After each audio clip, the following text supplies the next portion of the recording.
Olá, amados irmãos e irmãs. É um prazer estar aqui novamente falando com vocês no meu projeto Lendo a Bíblia Juntos, né? Hoje nós vamos ler o Mateus, né? Eu estou lendo o Segundo Testamento, né? E eu estou aqui no livro de Mateus, né? No Evangelho de Mateus, capítulo 8. Eu vou ler o capítulo 8 inteiro para vocês, para que vocês tenham uma noção das coisas do Senhor, para que você mesmo possa ouvir e interpretar. Esse meu projeto é para aquelas pessoas que eu já falei antes, para aquelas pessoas que não têm uma Bíblia, aquelas pessoas que não sabem ler, para aquelas pessoas que são analfabetas, né? Aquelas pessoas que são cegas, né? E para isso eu peço a colaboração dos meus amigos, das pessoas que também, e também para as pessoas que não são cegas, né? Que veem, mas que não quer ver, né? Que dizem que o pior cego é aquele que não quer ver. Mas eu te peço, eu não te julgo, eu não te condeno, você fica à vontade. Eu sei que muitas vezes você quer ver um vídeo curtinho, né, 2 minutinhos, 3 minutinhos, mas é impossível você falar do Senhor.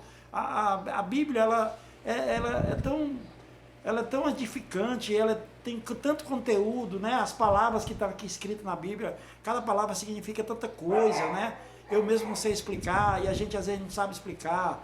A gente tem um momento que o Espírito nos motive e nos faça ter esse entendimento, que é impossível você falar e traduzir alguma coisa da Bíblia em 3 minutinhos, 2 minutinhos. Então, meu amigo, essas minhas palestras aqui, ou ministração, ou pregação, como você queira entender, é tudo assim na faixa de 20 minutos, 25, 30 minutos. Mas eu creio que se você perder 30 minutos para ouvir essa palavra, você não vai perder nada na sua vida. Eu tenho certeza que o seu tempo não será tirado de você porque você está vendo a palavra do Senhor, né? Ouvindo a palavra da Bíblia, né? Então veja também, mas se você não quiser ver, fique em paz, eu não te condeno, tá? Mas passa para outras pessoas, né? Se inscreve no meu canal, faz com que outras pessoas possam ter acesso a essa leitura, a essa palavra que é de fé. E convido você também a fazer isso, né? Se for da sua vocação, for da sua vontade, pega a Bíblia também, produz alguns vídeos. Eu sei que você vai ser como eu também. No começo nós vamos ser um pouco desengonçado, né? Um pouco assim meio atrapalhado, como eu sou um pouco. Às vezes eu erro, às vezes eu tropeço nas palavras. Mas eu estou aqui, né, meu amigo? Eu estou aqui, isso para mim está sendo um grande avivamento, um grande treinamento, para que no futuro, quem sabe, eu esteja bem treinado, bem bom, né? Isso aqui é um treinamento que o Senhor Jesus está me dando, né? Essas coisas, hoje nós não podemos colocar o nosso Deus à prova e querer que a gente do nada aprenda tudo. Não, eu não sei muita coisa, talvez eu seja como você, talvez você saiba mais do que eu, mas eu também não sei, mas eu estou aprendendo, né? E está sendo muito prazeroso para mim, está sendo muito bom aprender essas verdades, né? Então vamos lá, eu vou ler hoje o livro de Mateus, né, o Evangelho de Mateus, como se chama, no Segundo Testamento, Evangelho de Mateus, capítulo 8. Vou ler o capítulo inteiro para vocês, as partes que tem aqui. Esses capítulos que são dos Evangelhos, tem as partes, falando de cada coisa. Por isso que eu falo, às vezes aqui tem uma frase que ela dá um título a cada pedacinho do que a gente lê. Por exemplo, quando começa o capítulo 8, começa falando assim: Jesus cura um leproso. Quando Jesus desceu a encosta do monte, grandes multidões o seguiram. Um leproso aproximou-se de Jesus, ajoelhou-se e diante dele disse: Senhor, se quiser pode me curar e me deixar limpo. Jesus estendeu a mão sobre ele, né, tocou nele e disse: eu quero. Seja curado e fique limpo. Jesus falou. No mesmo instante o homem foi curado da lepra. Então Jesus disse ao homem: não conte isso a ninguém. Vá e apresente-se ao sacerdote para que ele o examine. Leve a oferta que é da lei de Moisés, que a lei de Moisés exige, e isso servirá como testemunho. Vamos agora outro pedacinho. Esse pedacinho tem o título de Um oficial romano demonstra fé. Aqui está falando de Cornélio, que todo mundo já conhece também. Quando Jesus chegou a Cafarnaum, um oficial romano se aproximou-se dele e suplicou: Senhor, meu jovem servo está de cama, paralisado e com dores terríveis. Jesus disse: vou até lá para curá-lo. O oficial, porém, respondeu: Senhor, não mereço que entre em minha casa. Basta uma ordem sua e meu servo será curado. Jesus até nesse trecho aqui, Jesus vai falar e falou que grande era a fé, né? Jesus, naquela época, Jesus encontrou fé em duas pessoas, né? Foi o oficial romano, né? E a mulher que falou para Jesus que até os cachorrinhos viviam das migalhas que caíam da mesa dos seus senhores. Jesus encontrou fé nessas duas pessoas, uma grande fé. Então, continuando. Sei disso, porque estou sob a autoridade dos meus superiores e tenho autoridade sobre meus soldados. Só preciso dizer, vão e eles vão, ou venham e eles vêm. E se digo a meus escravos, façam isso, eles o fazem. Quando Jesus ouviu isso, ficou admirado e disse aos que o seguiam: Eu lhes digo a verdade, jamais vi fé como esta em Israel. E também lhes digo, muitos virão de toda parte, do leste e do oeste, e se sentarão com Abraão, Isaque e Jacó no banquete do reino dos céus. Mas muitos para os quais o reino foi preparado, serão lançados fora na escuridão, onde haverá choro e ranger de dentes. Então Jesus disse ao oficial romano: Volte para casa, tal como você creu, assim acontecerá. E o jovem servo foi curado na mesma hora. Então, muitas vezes, quando o povo naquele tempo naquele tempo do Senhor Jesus, naquele tempo dos israelenses, né, do Israel, dos hebreus, eles não queriam, né, que outras pessoas tivessem acesso às coisas dos céus, né? Parecia que só eles queriam ir para o céu e todo mundo, o resto do mundo não. Mas Jesus veio justamente para essas pessoas, veio para as outras nações, os gentios, que foi onde Jesus edificou a sua igreja, nas outras nações, porque o seu próprio povo ainda hoje não crê na vinda do Messias. Ainda hoje o seu próprio povo está esperando o grande milagre do Messias vir à terra. E ele vai vir novamente, só que agora ele vem como rei. E ele vai vir para assumir o seu trono, o seu governo, né? Mas ele virá. Aí é quando realmente eles vão ver a verdade. Agora eles não estão condenados de jeito nenhum. Eles são filhos do Senhor Deus. Ele, por causa da aliança de Abraão, com Abraão que quando Deus fez, eles são o povo marcado, eles são o povo de Deus. Mas quem irá ser arrebatado primeiro será a igreja, justamente as outras pessoas. E esse oficial romano, ele era romano, ele adorava outros deuses, né? Outros deuses romanos. E esse se converteu, né? A história conta, esse romano, ele é citado duas vezes em outros evangelhos, né? Que ele foi um grande crente, ele creu no Senhor Jesus Cristo, né? O nome dele é Cornélios, né? Vai se falar muito dele aqui na frente, mais na frente fala-se dele, né? Mas como ele tinha autoridade, ele tinha grande certeza, ele tinha certeza, não só fé, mas ele tinha certeza que Jesus tinha autoridade no que ele estava fazendo. Jesus cura muitas pessoas, né? Esse é o título do outro pedacinho aqui. Quando Jesus chegou à casa de Pedro, viu que a sogra dele estava de cama, com febre. Jesus tocou em sua mão e a febre o deixou. Então ela se levantou e passou a servir. Ao entardecer, trouxeram a Jesus muita gente possuída por demônios. Ele expulsou esses espíritos impuros com uma simples ordem e curou todos os enfermos. Cumpriu-se desse modo o que foi dito pelo profeta Isaías. Levou sobre si nossas enfermidades e removeu nossas doenças. Olha que lindo, que maravilhoso, né?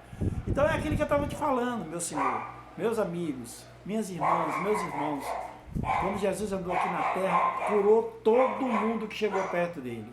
Jesus levantou todos os mortos, não teve nenhum morto, não teve como se chama? Um velório que Jesus fosse que ele não levantasse o defunto. Todos ficaram, né? Essa é a grande graça. Isso foi o decreto divino que Jesus veio na terra para mostrar essa grande misericórdia, né? Mostrar esse amor, mostrar esse poder. Poder esse que nós temos também, sabia? Nós temos condições. Se você realmente tiver fé, você hoje é considerado profeta do Senhor. Você é sacerdote. Você está aí, às vezes, tomando cachaça, ouvindo música do Valdir Soriano, né? E você está ouvindo aquela música brega, que fala de chifre, de tudo, e você às vezes se sente um cara desprezado, que ninguém te ama. Te ama sim, para com isso, esquece isso. Você é amado pelo Senhor, e você é profeta, e você é sacerdote. Se você quiser, você pode se levantar daí, agora, e sair curando enfermos por aí também. Faça isso. Jesus foi só o início.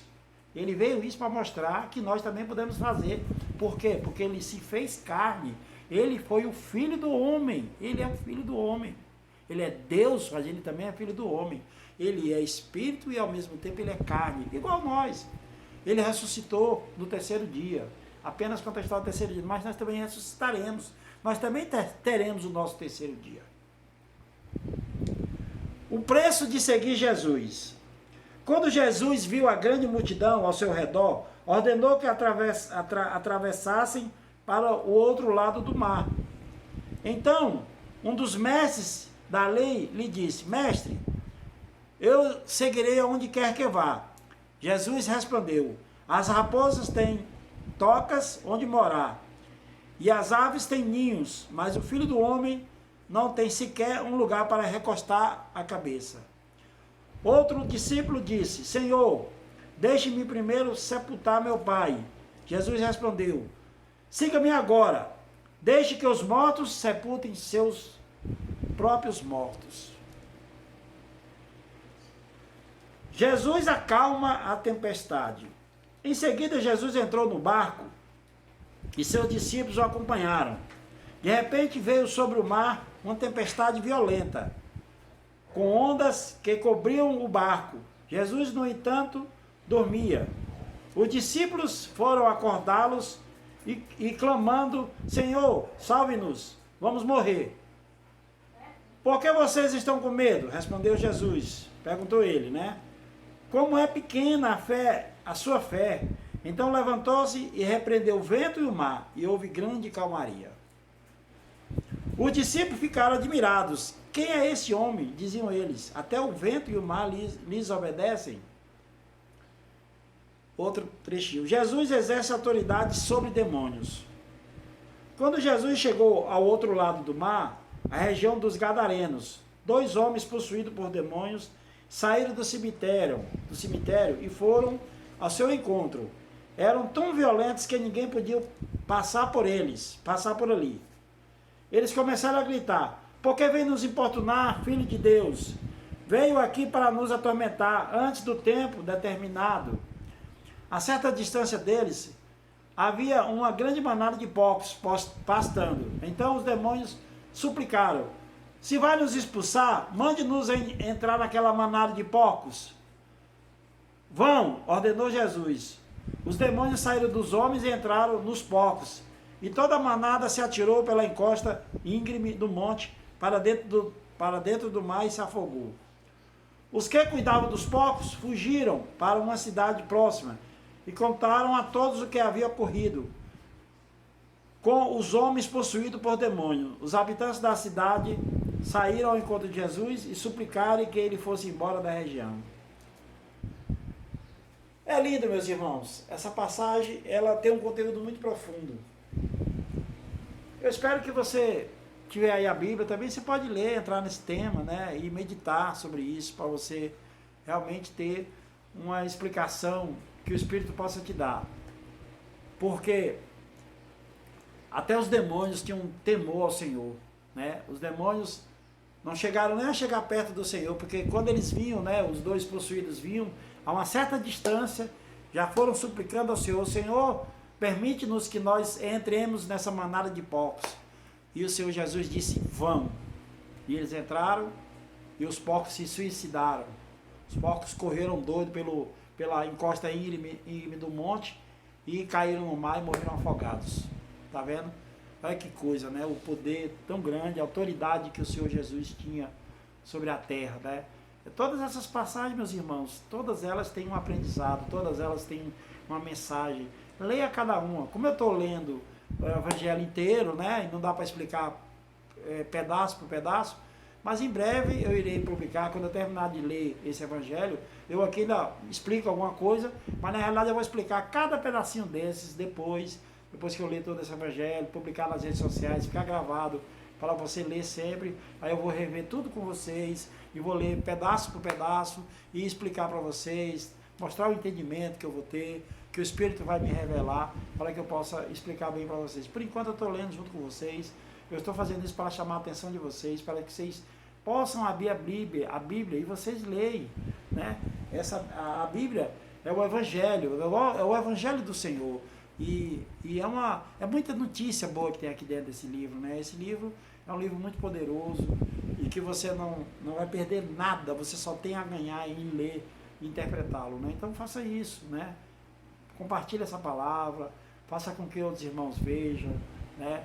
Creia na graça do Senhor Jesus, a graça que Deus proporcionou para que fosse realizada através do seu Filho, e que essa graça nos cobrisse como nos cobre hoje, né? Na verdade, nos cobre, e nós podemos ficar no conforto do Senhor Jesus, no conforto, sabendo que o nosso Pai, Deus nosso Pai, não está irado conosco, que Ele cuida da gente e nos ama. Ele que foi o mentor, Ele que idealizou tudo isso para que tivéssemos a salvação. Deus, Ele ama a sua criação e Ele não quer destruir de maneira nenhuma. Então nunca pense que vai cair juízo sobre você. Nunca pense que às vezes uma coisa ruim está acontecendo para você porque Deus quer, ou porque é totalmente ruim. Às vezes não, às vezes tem muita coisa que tem uma mensagem. Às vezes alguma coisa aconteceu por causa de alguma coisa que talvez você tenha feito, né? Talvez uma consequência de um ato errado que você fez, né? E você de repente está sendo disciplinado.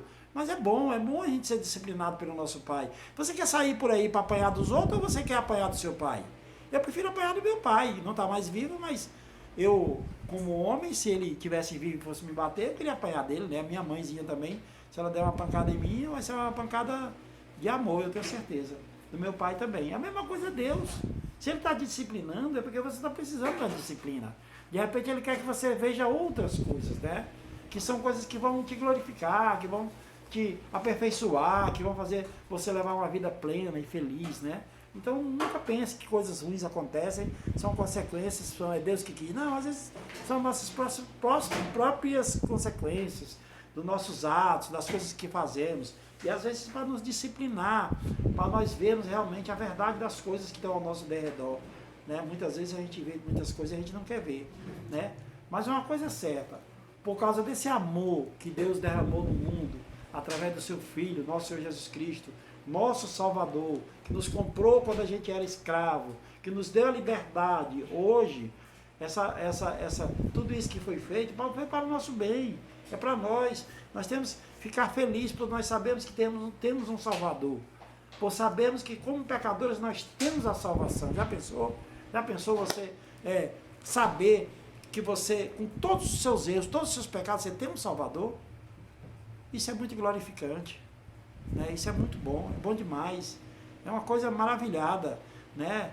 É uma coisa que é loucura, tem muita gente que não acredita nisso, mas como é que eu erro, eu faço coisas erradas, eu não vou ter punição nenhuma, e eu tenho que fazer alguma coisa, então o que eu vou fazer? Eu vou carregar uma cruz até tal lugar, eu vou cortar um pedaço de mim aqui, né, eu vou pagar um sacrifício aí, né? Vou mandar uma pessoa fazer uma macumba aí, né? Para tirar o mal olhado de cima de mim, tirar o invejoso, o encosto maligno.